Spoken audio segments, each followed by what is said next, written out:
రాజ్యాంగంలోని విలువలు హక్కులను ప్రజలకు తెలియజేస్తామన్నారు మహేశ్వర్ రాజ్. రాష్ట్రంలోని గ్రామాన రాజ్యాంగం పుస్తకం పంచుతామని చెప్పారు. జీహెచ్ఎంసీలోని 300 వార్డ్స్లోని ప్రతి వార్డు బస్తీలను సెలెక్ట్ చేసి కమిటీ హాళ్లు, లైబ్రరీలు ఉన్న బస్తీల్లో రాజ్యాంగాన్ని పంచుతామని తెలిపారు. పోటీ పరీక్షలు రాయడానికి రాజ్యాంగం ఎంతో ఉపయోగపడుతుందన్నారు. రాహుల్ గాంధీ చేత రాజ్యాంగం బుక్ పంచే కార్యక్రమం చేపట్టబోతున్నట్లు చెప్పారు. రాహుల్ గాంధీని కలిసేందుకు మహేష్ గౌడ్ ఢిల్లీకి తీసుకెళ్లనున్నారని చెప్పారు మహేశ్వర్ రాజ్.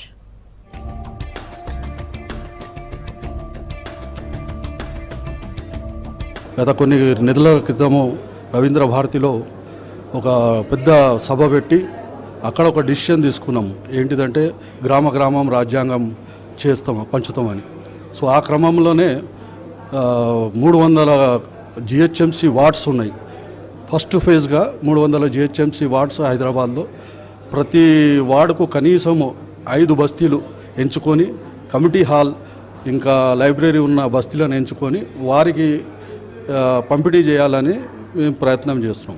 అయితే మహేష్ కుమార్ గౌడ్ గారికి కలవడానికి కారణం ఏంటిదంటే రాహుల్ గాంధీ గారికి జూలై నెలలో ఆగస్టు నెలలో వారికి ఏదైనా ఒక ఆదివారం వారు ముఖ్య అతిథిగా రావాలని వారికి విన్నవించడం. వారు కూడా చాలా అద్భుతంగా స్పందించారు. వారు తప్పకుండా మనమందరం ఢిల్లీ పోదాం, వాళ్ళు ఢిల్లీ పోయి రాహుల్ గాంధీ గారు కలిసి వారికి ఒప్పిపిద్దామని అన్నారు.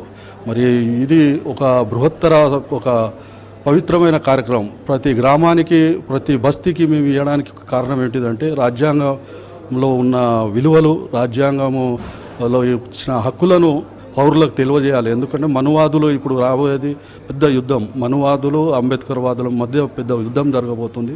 అందుకొరకే రాజ్యాంగమే మా బడుగు బలహీన వర్గాలకు కాపాడుతుంది. కాబట్టి ఈ రాజ్యాంగం ప్రతి బస్తీలో ఉంటే అక్కడ వాళ్ళకు ఈజీగా చదువుకోవడానికి, తెలుసుకోవడానికి ఉంటుంది. దాంతోపాటు పోటీ పరీక్షలు రాయడానికి కూడా ఇది రాజ్యాంగ పుస్తకం పనిచేస్తుందని మా భావన. సో అందరూ మాకు ఈరోజు మహేష్ కుమార్ గారికి ధన్యవాదాలు చెప్తున్నాం. అట్లానే వారు అక్కడికి ఢిల్లీకి తీసుకుపోతారని చెప్పినందుకు కూడా వారికి ధన్యవాదాలు.